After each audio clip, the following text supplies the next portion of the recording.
One thing that I have always felt like I had to struggle with, and it's not weight, it is confidence. And now that I am in my 40s, I feel like I am way more confident than what I was in my 20s and 30s. The things that I put into place now to maintain a level of confidence, I sure wish that I used these skills when I was younger. So today I want to talk about them.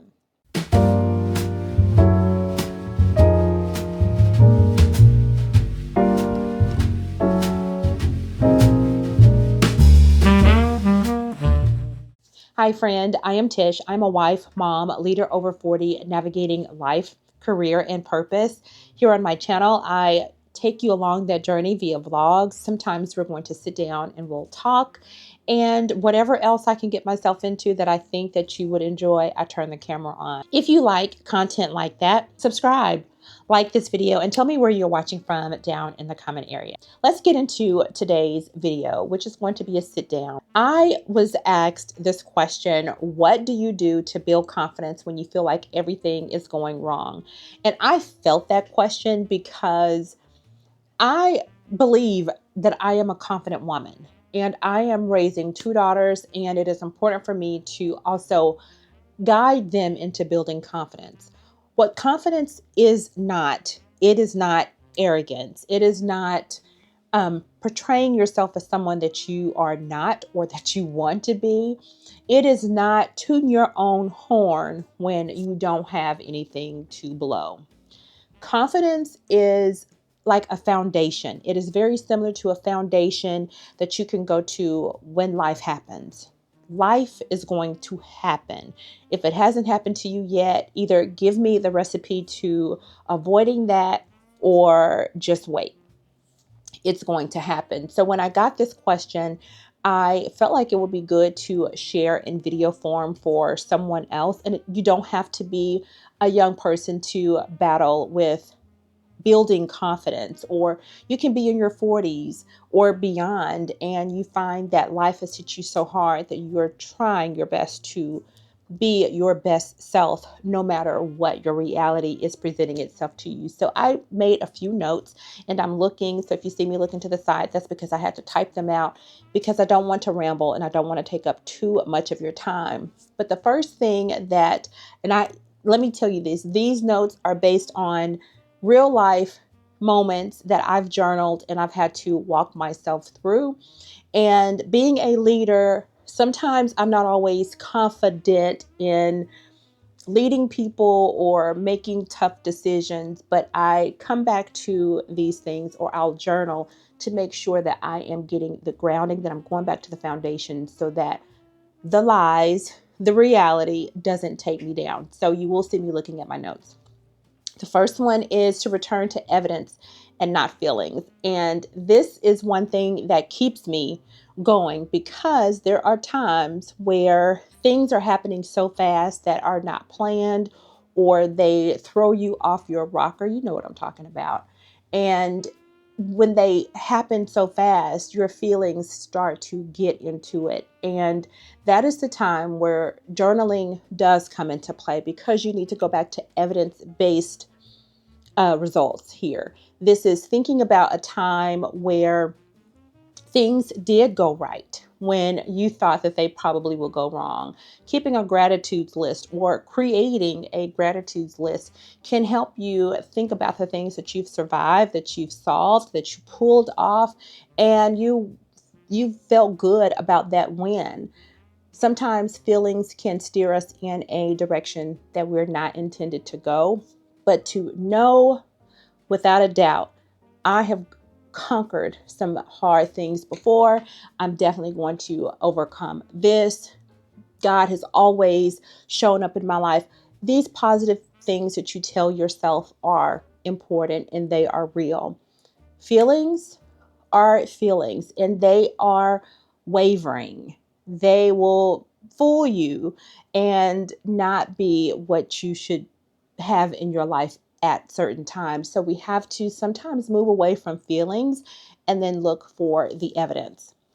Shrinking the window. I remember writing this down, and that's when I would look at an entire situation and I would not feel confident at all. And the fear would come up and tell me, you can't do this, you don't have what it takes. But you just have to ask yourself, what's the one thing that I can do right now within the next hour? Like, put a time to it. What's the one thing I can do within the next hour that I can start to win small? Conquering those things on a to-do list. Even if you have to do laundry, get gas, get the car washed, and you accomplish those things, especially if you are in a season of being stagnant and you're letting fear and anxiety take over you. Sometimes we have to do small things in order to accomplish larger things. Well, really, that's what we have to do anyway. So shrink the window to where you're not looking at this great big disastrous situation, and start to close it in and narrow down things that you can do within your power. The next thing, it's not going to be what you think. It's me telling you to get your body right. This is what I had to tell myself. I do not like to work out, exercise. I don't like for people to push me to do that. I'm just being honest with you. I have a treadmill. I'm happy with my treadmill. I don't like to go outside and walk because I don't like the elements, bugs, all of that. So this step is not going to be pushing you to be the next best Pilates student or instructor, but it is talking about getting your body in a physical state to where you can feel better internally. How you carry yourself physically says a lot. I believe that getting up and getting dressed helps boost your mood, and it can change how you feel mentally about something. On my worst days, friend, I get up and I get dressed and I make sure that I am ready for any opportunity that comes my way. On my worst day, I get up and I get dressed. I make sure that my posture is upright because your energy can be sensed and felt around the room, even if you're in a room by yourself. Now, sometimes a good walk does the trick. You may have to either plug in something into your ear and just go for a brisk walk, get on the treadmill like I do if I don't want to go outside or be around a lot of people. You have to get your body up and moving. So taking a walk, if you like to jog, if you do like to work out and do the things, do what makes you feel good. And make sure that you look good, not according to anybody else's standards, but make sure that you look good for you. The next one I have is stop performing and start doing. And that was a big one for me. I was a performer. I wanted to be seen as someone that is doing the dadgum thing, doing the most, can always be right. That was me. And what I found was I was exhausted. I was exhausted. I was doing so many different things to seek reward from someone else other than myself. And I worked myself to the bone. Honest. I'm just being honest with you. And I look back at some of the moments where I knew that I was performing and not just doing the work that I believed in. And I wish I could go back and say, you didn't even have to do half the things that you did. You didn't even have to go extremely early, be the first one there, and be the last on the scene in specific moments. I didn't have to do that.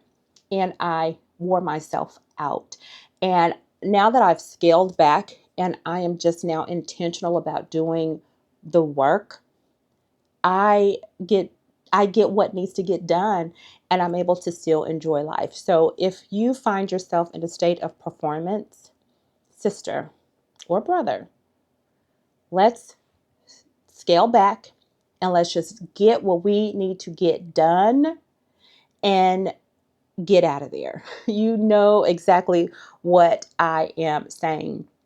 When you shift from managing how you appear to just doing the work that's in front of you, something settles. You You feel good about the work that you're actually doing, whether you get applause or recognition or not. Let someone remind you who you are. This can be a parent. Sometimes for me, it is my mom, it is my daughters, it can be a complete stranger.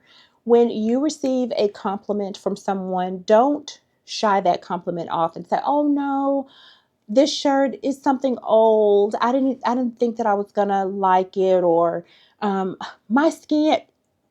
Let someone pour into you when they do. When you receive a compliment, know that that's a nudge to keep going, that you have something special, and accept it. Sometimes we get the compliments and we shoot them back to the giver, and you're left just as empty.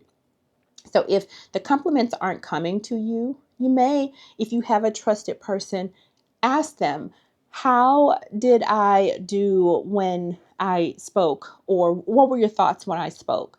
If you don't feel comfortable doing that, pull out your journal and write down some good things about yourself. Let's get into a habit of embracing ourselves. Because when you embrace yourself, you are building confidence. You're not waiting for someone else to pour into you. And then that's all that you have to live on. If you start thriving on your own oil that you pour into yourself, it will last so much longer. So you can be your best cheerleader. And last, I have reframe what going wrong means. And that is so important because hard seasons are inevitable. They are inevitable, but they're not evidence that you are failing. Hard seasons are not evidence that you are failing because they are inevitable. You're not in a world by yourself. There's so many different things that are going on. Some things may appear as wrong, but just because you're in the middle of something or a season that is trying you, there's some good things that are coming out of that. Strength is being restored. You are learning your environment more than what you probably have. The building phase sometimes is not as smooth and easy as we anticipate it to be. But in the hard seasons, you do learn things about yourself. You learn things about your environment. And it's really good to keep a journal so that you can jot down the times that you thought you were going to give up in a hard season and you didn't. Or who came into your life during that season, or something that you read that inspired you during that season. Think about hard seasons that you have already conquered. Make note of those and think about the times that you felt tried in those moments, but you didn't give up to where you are here now. Confidence is something that we have to work on all of the time. It's not as though you will build confidence in the month of April or May and then you're good because you built confidence. Confidence is something that we have to continue to work on no matter what. No matter how old we get, confidence is something that we have to continue to nurture and pour because, what did I say? Life is inevitable. It will happen. It will be good moments. It's going to be trying moments. But what you tell yourself and what you allow and how you see your world around you can change how you feel about yourself. And it will also be the evidence that you need to coach yourself back up to health. I hope that this message resonates with you because these are things that I've had to teach myself over time. When I was working on my PhD, there were times I did not feel confident. There were times I felt confident. To accomplish that goal with the things that were coming my way, and boy, were they coming my way, I now use that as evidence that I can do the hard things. And I say that from time to time.